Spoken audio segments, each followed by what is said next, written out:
Just lay out a line of whiskey. You're good.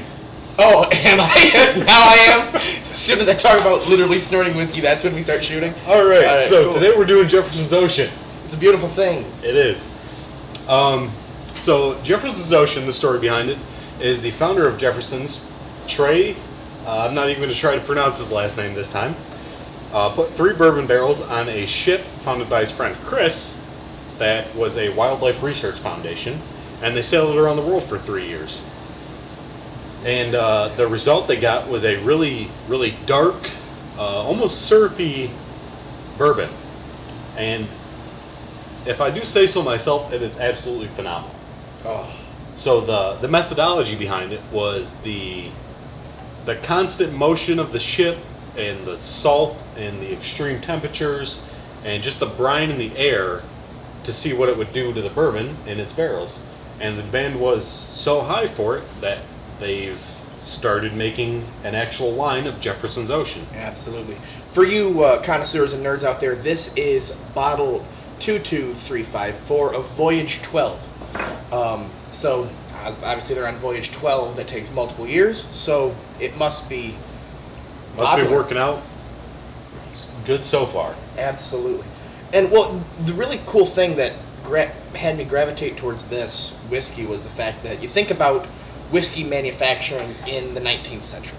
And you think about how it got from place to place. Nowadays we have travel methods to where we can bottle it and move it places and without really thinking about it. But in the 1800s, you shipped it in the barrels, and absolutely, and small shops would bottle it themselves and do whatever they wanted with it. That's how Johnny Walker started out. Absolutely. Fun fact.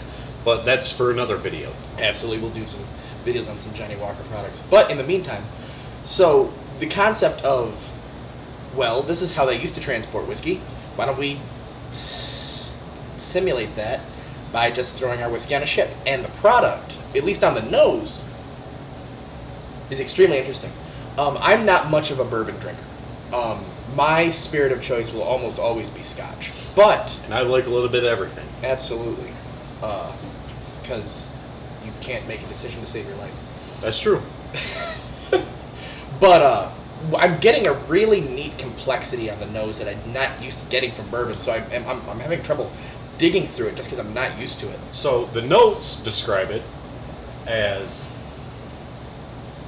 similar to rum through the caramelization of the sugars in the barrel, similar to Scotch from the air of the sea around it, and it's still distinctly bourbon. Yes. Oh yeah. The corn sweetness definitely shines through right through the top in a very nice way. But I think what's interesting for both of us right now is that this is the first time we've ever tried this, as far as I know. In really good American whiskey, what I'll sometimes get on the nose, on the ones that I really like, is the smell of opening the doors to a candy store, or cotton candy, or just cooked sugar. You all right there, bud?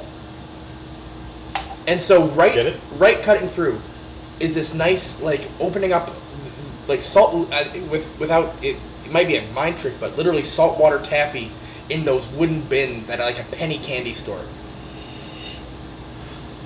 Let's see what it's like on the palate.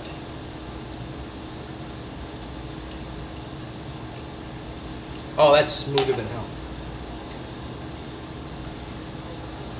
The nose shines right through. Exactly. On the palate. Yeah. There's nothing surprising me. There's absolutely nothing hidden in there. That's not necessarily a bad thing. Nope. It's consistent through the nose to the palate. Just a little bit more opened up. I'm curious. I'm not going to call this a shallow whiskey, but it's definitely not this big burst of flavor, which I don't think is what they were going for. I'm getting a natural complexity from this that I'm not used to getting in bourbon. It's mellow, but it's still complex. Well, yeah, typically when I think of a mellow bourbon, I think of a 1 or 2 note bourbon. From this, I'm getting that candy. I'm getting spicy apple, cinnamon, as I would typically get in a bourbon. But there's a depth. I get a little of that. The notes are pretty accurate. I get the brine on the note on the palate, the saltiness. Like Salted Absolutely. caramel. Salted caramel. That's what's in this glass. Absolutely. It's exactly what the tasting notes said. Salted caramel. It's reminiscent of rum, where you get the sugar, and it's reminiscent of scotches, where you get the brine. Wow. But it's still got the caramel and, Oh, vanilla and sweetness hidden behind it. So, one thing to keep in mind with Jefferson's as a company is that they're actually, as far as I know, not distilling anything themselves.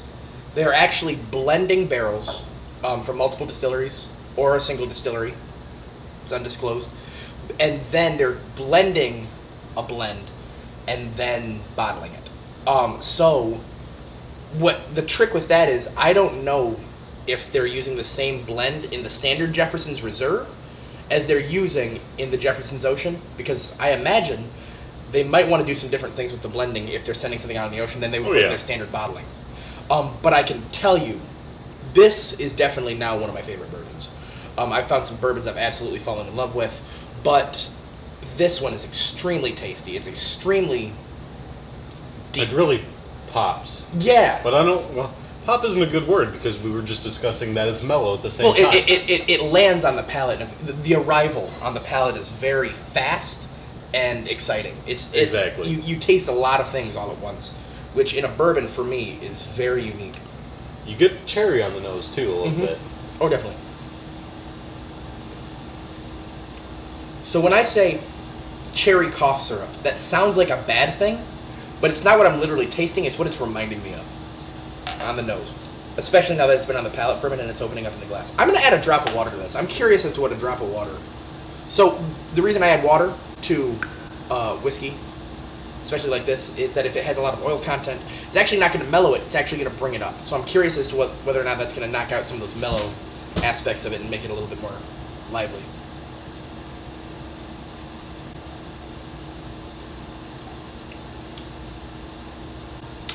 Well, while he's doing that, No, shut up. It's a little bit more cinnamon. Not much. There's a little bit more cinnamon on the palate now with a little bit of water. But it didn't change the whiskey. It's not a different whiskey with a little bit of water. so correct me if I'm wrong, but what a whiskey uses, or the recipe and steps that they take in the distilling process, is what they can put on the front of their bottle, correct? We're going to do an entire video dedicated to what American whiskey can call itself. So what This is Kentucky straight bourbon whiskey. which is a very specific thing, and we'll talk about that in a whole other video. But yeah, There are laws on what you can and can't put into a whiskey and how you make it that allows you to call it whiskey. absolutely. It's a beautiful thing. It's an absolutely gorgeous thing. Well, I think that pretty much covers Jefferson's Ocean. Let's talk about, for me, friendliness.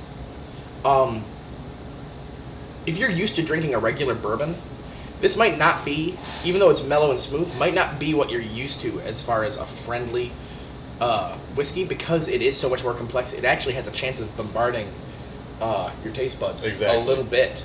So on the friendliness, I'm actually going to knock. I would have given it an 8, but I'm knock this down to a 7 on that aspect. Not in a bad way. It's still smooth, but it's also complex, so I'll probably give it a 7 as well. For value, that's where this one takes a hit for me, is the fact that the Jefferson's Reserve, which by itself is a great whiskey, costs about $40 a bottle. This costs twice as much. This is an $80 bottle here in the state of Michigan. So, and I understand the cost of manufacturing it to throw your whiskey on a boat. That's not to say the price is unreasonable for what they're doing, but for the quality of product that you're getting out of what they're doing. This is great. It's not completely blowing me away. It's not the best bourbon I've ever had. It is a great bourbon. And I think it's really cool the way they're approaching it. And it's definitely great marketing and definitely a great product at the end of it. But value on this guy, I'm going to have to give a 5. Just because what you're getting in the glass, I don't think is worth $80 a bottle. I agree with you there. And especially, as far as, one thing we talked about was bar culture. Especially if you're getting this at a bar, it's going to be a little bit up priced just because the bartender and the bar manager upsell. Absolutely. But still, you're getting a good product for your value, but it's not overly good for your value. Well, it's also a limited product, so you're not gonna be able to get this everywhere. Right. On top of that, as far as complexity goes, I have to go with this guy. definitely up there. I'm going to talk relative to bourbon here, which I'm not used to being extremely complex. I'm going to give this an 8 as far as complexity goes, just because there is a lot going on in the glass that I'm not used to seeing in bourbon. And that's where I'm at. Did you finish that whiskey?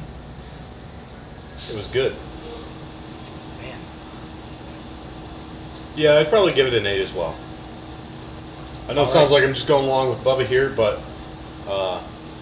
we have a lot of the similar tastes. The complexity it's very distinct.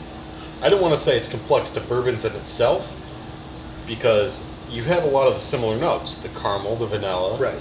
the, a little bit of the natural sugars that you're going to get, but it's definitely complex to itself, if that makes sense. Exactly. Relative to itself in the glass, it's really cool. All right, but I think that pretty much covers Jefferson's Ocean. Absolutely. All right, until next time, guys, here's to the ocean. To the ocean. It's gone again. You drank all your... F*** off! You stealing my whiskey? Damn, it's mine. Get your own damn whiskey.